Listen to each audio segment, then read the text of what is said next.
So today's video is going to be a really quick and easy smoky eye using the Huda Beauty Nude palette. So my first shade that I'm using is Secret, and it's more of like a medium tone brownish rose color, and I'm just going to use that as my transition shade. And since we're not using a lot of colors today, we want this to be really quick and easy. I'm just going to make sure that I put a few layers of this color on.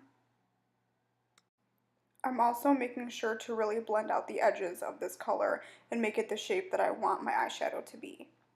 Next, I'm taking the color Raw, and it's a little bit darker of a color, but still a rosy tone. And I'm taking a fluffy pencil brush, and this is just a little bit more precise, and I'm putting that on the outer corner and also dragging it into the crease. And again, I'm really making sure to wing out that eyeshadow, so it's just going to create a almond-shaped eye. As you can see here, I'm really blending out the outer corner. And then I'm going to go back in with a brush with no product on it and keep blending it out and building up that color on the outer corner.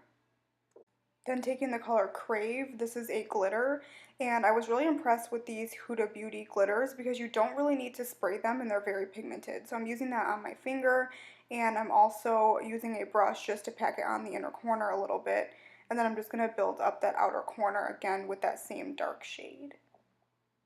Then I'm going to do the same thing on my lower lash line and taking the darkest color and really blending that out on the lower lash line to make it kind of blown out.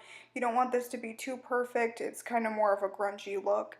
And then I'm going to put some of that darker color on a flat definer brush and drag that on my lower lash line.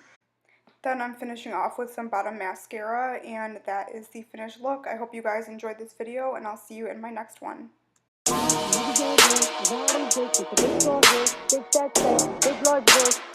Big